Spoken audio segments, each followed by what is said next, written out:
Hello, my name's Michael Conneely, and this is a video entitled When Jupiter Weakens. And actually it's an add-on video and blog for our September 2020 Star Wheel Astrology and Healing newsletter. And of course I need to make the point immediately that it's not the divine energy of Jupiter that weakens. It's our reception of Jupiter qualities that is weakened. And this can occur, for example, when Jupiter is retrograde or in his sign of debilitation, Vedic Capricorn, for example. You see, Jupiter's actual divine energy is blessing, expansion, guru connection and sense of purpose. Now, at the time of filming and writing the blog, at the start of September 2020, Jupiter is strong, and this is because he's transiting Vedic Sagittarius, the sign he rules, alongside Vedic Pisces. Although our reception of his energies and blessing is weakened because he's retrograde until September the 13th, 2020. And when Jupiter is retrograde, as with any retrograde planet, we have to check that we're internalizing the planet's qualities and divine message correctly for our identity and correctly for our life path. How do we connect with the divine energy of a planet? Well, I want to share that I personally have found that embodiment helps greatly in internalizing the qualities of a god or goddess as a face of the divine. I learned this during a university-based 5-year field study that I did from 1998. So this was an ethnography, a study of spiritual forms new to the modern West. Ethnography is when you have to live in the community you're studying, and give them their voice. And my brief was to cover the paths being received into the modern West of Hinduism, Buddhism, paganism, shamanism, and utopian community. And within Buddhism, I stayed on and off over the 5-year period in a Theravada Buddhist community, but I also stayed in a Tibetan Buddhist Gompa. And there I learned how to contact a deity in his or her pure land, and then indeed to arise as deity. And this was starting with Avalokiteshvara, the god of universal compassion. So first of all, one would learn to make vision and energetic contact with Avalokiteshvara in his pure land, and then to arise as Avalokiteshvara, to embody Avalokiteshvara and head out into the streets, and seeing the streets and the buildings and relating to the people only from the standpoint of universal compassion. So that's an example of embodiment of a goddess or god that Tibetan Buddhism has done for a couple of thousand years. But I work with many gods and goddesses. And if I'm feeling I need a greater presence of a divine energy, a divine being, a face of the ultimate divine in my life, I mean, I can do other things. I can put up a picture on the wall and light a candle in front of it each morning. I can stand fully embodied in front of the picture on a daily basis and speak from the heart about how I am feeling, and particularly how I am feeling in relationship to the particular life energy that that deity holds and transmits to humankind. Now, Jupiter has actually been in a problematic status in his dignity and standing in the heavens for some time now. And so, certainly over the last, I think it must be 18 months, on and off, I've done special work with Jupiter. And by the way, I want to share that Vedic astrology offers some quite wonderful, profound ways of quantifying the energy of any planet available to you in your life, including, of course, the standing and presence of Jupiter in your life.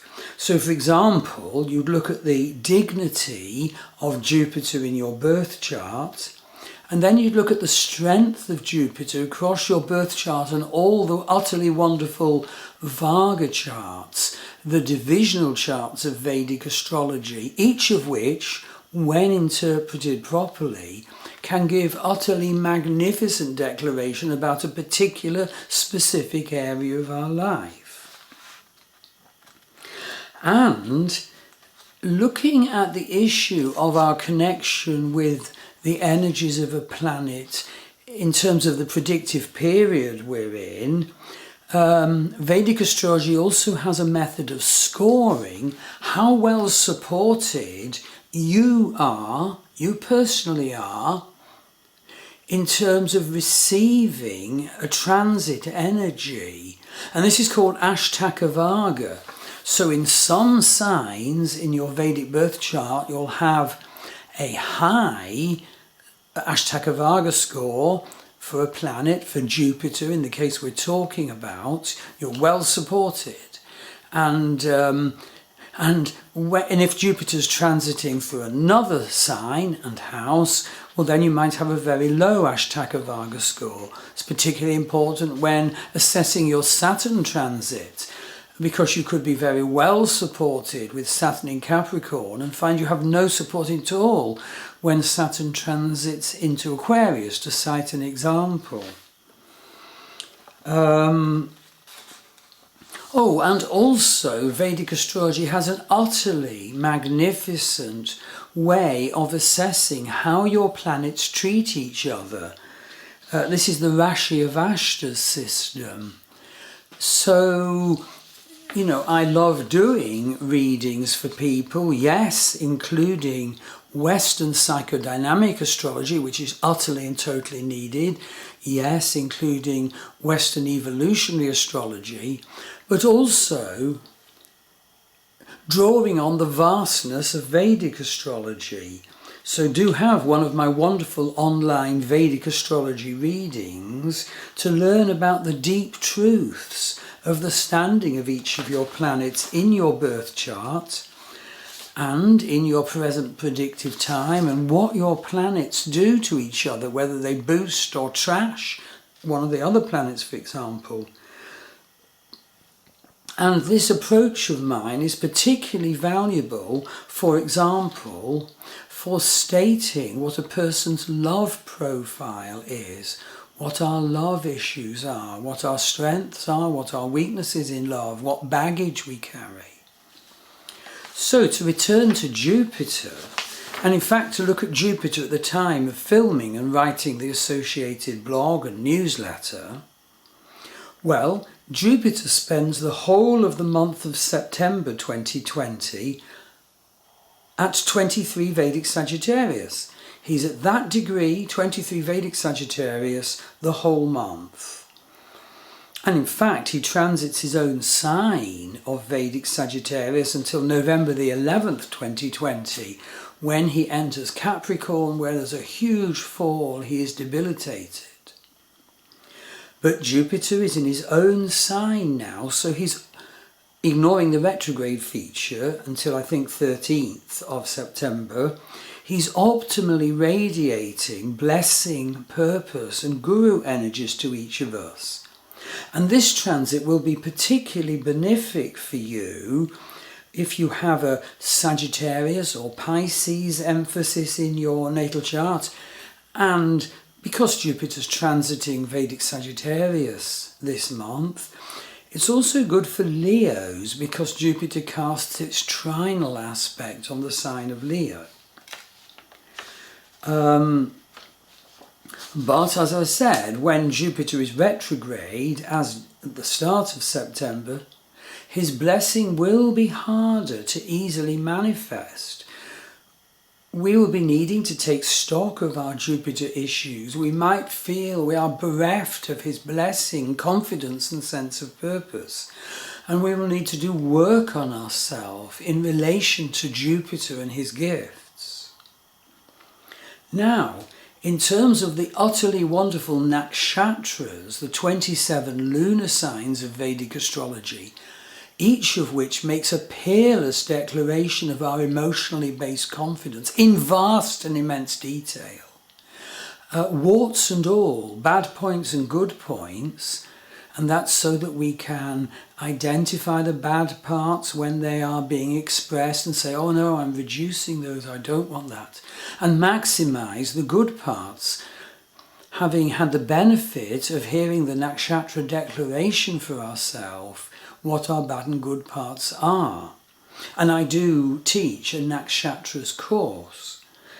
So, in terms of the present transit of Jupiter, well, Jupiter is transiting in Purvashada nakshatra, which is, of course, within Vedic Sagittarius.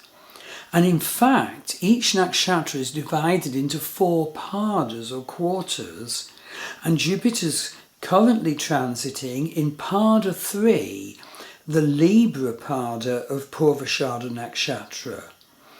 And because it's the Libra Pada, each Pada is rated for its energy according to a sign profile. And because it's Libra Pada, well, the energy which Jupiter is occupying and manifesting when he's transiting in Purvashada Nakshatra is more luxurious, more overtly sexual. That's what we're receiving.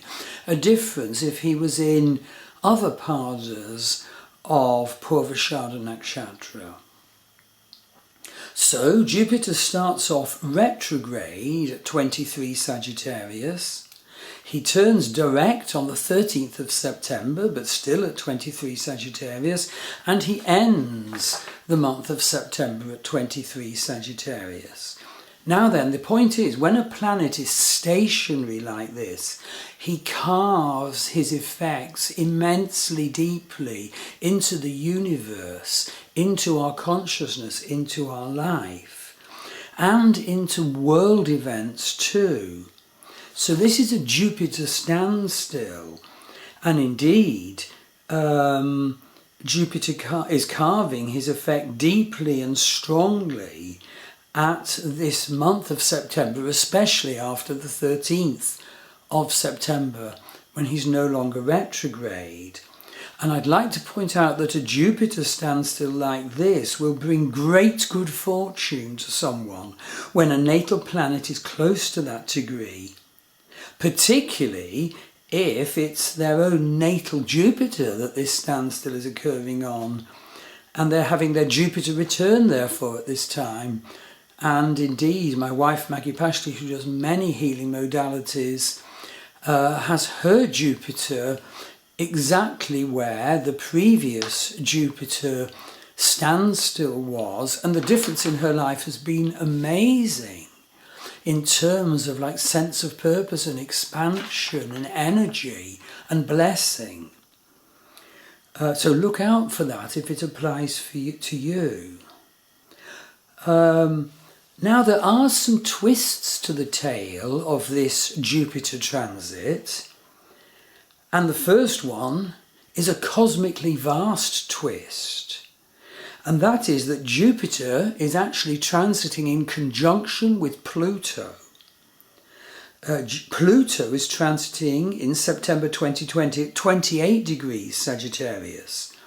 So, Jupiter is conjunct and will be closing on Pluto. And Jupiter's also in a wide conjunction with transiting Saturn at 1 degree of Vedic Capricorn. And in some of the other add-ons I'm doing to our September Star Wheel Astrology and Healing newsletter, I look at Pluto and Saturn in detail, including the Jupiter-Pluto conjunction and the Jupiter-Saturn conjunction. But just to mention that this combination of Jupiter and Pluto is vast. It is so expansionary.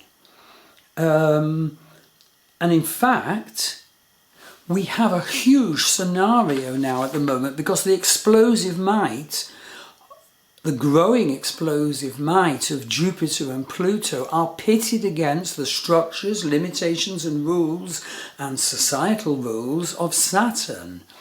And that's why a lot of people are breaking out of societal restrictions and the possibility of societal restrictions at this time. But of course we also have to look at ourselves, and we have our Saturn scripts, our Saturn blocks, our Saturn tram lines, our Saturn prison walls. And if we can contact this energy of Jupiter-Pluto, which is so explosive, well, we can smash the negative manifestations of Saturn in our consciousness, in our life, and expand and empower to be who we should be becoming now. And I did a magnificent shamanic journey about 3 or 4 weeks ago. I was actually doing it for a client online, but I found it just clicked in as I was drumming. And I saw in detail totally unexpected symbolism and locations which told me who I must become now or lose my life. This is what we're talking about. Anyway, not at all to underestimate that vast point. There's a huge change ahead though, because Jupiter will soon re-enter the sign of Vedic Capricorn, in fact on the 20th of November 2020. And you have to remember that Jupiter is in very low dignity and low strength in Vedic Capricorn. It's his sign of debilitation. Now Jupiter was briefly in Vedic Capricorn for 3 months, from the 30th of March this year 2020 to the 29th of June 2020, but after that he retrograded back into his present situation back in Vedic Sagittarius, but he's leaving Vedic Sagittarius. And from the 20th of November this year, Jupiter transits Capricorn full time, in fact until the 6th of April 2021. And of course, as he transits through Vedic Capricorn, he'll actually get to conjunct transiting Saturn exactly as he moves forward. He moves faster than Saturn, he'll catch Saturn up, and there'll be an exact conjunction. And that's on the 21st of December this year, 2020. Now, the combination of Jupiter and Saturn can be favourable if we can master it and encompass it and understand it. Favourable for success, even though it's tense and demanding because the two planets pull us in 2 different directions totally. But we have to harmonise that. We have to succeed in combining our expansionary ideals with realistic structures, in being open to our Jupiter blessings and not locked within our Saturn prison walls that we have created for ourselves as a negative reception of Saturn, Lord Shani's energy in our life. So often as part of our incarnational birth script, our destiny, our life path in this life. But do note, incidentally, that this Jupiter-Saturn conjunction combination is actually bad for the finances of countries, and it can lead to economic downturn. It's invariably done that in the past, so that's a possibility following the 21st of December this year. Okay, let's look in more detail about the Saturn-Jupiter conjunction. So it's exact on the 21st of December, and that's at 6 degrees Vedic Capricorn in Uttarashada Nakshatra, which incidentally is potentially a nakshatra for success. So Jupiter is expansion, inspiration, blessing and enlargement, and Saturn is limits, controlling structures, patience, hard work, endurance. This combination combines the two. And in fact, do note there's a whole Jupiter-Saturn theme of highs and lows until the end of this year. And as I did say months ago in this Star Wheel Astrology and Healing newsletter, the emphasis was a Jupiterian one until last year. Now the prevailing emphasis has become a Saturn one, and so it's so good if you work to understand Saturn and the divine nature of Saturn. Just for your reference, I'm actually in Jupiter-Saturn Dasha now. So Jupiter Dasha, Saturn sub-period or Bhukti. Now, during the first sub-period of my Jupiter Dasha, which was Jupiter-Jupiter, I expanded my work focus enormously. I've got a very strong Jupiter. But now in Jupiter-Saturn Dasha, the second sub-period, i.e. the Saturn Bhukti of Jupiter Dasha, I have found I am required to dot all the I's and cross all the T's. And incidentally, during this Saturn retrograde period, time has seemed to go slower and slower for me, not for everyone. I have found it takes longer and longer to complete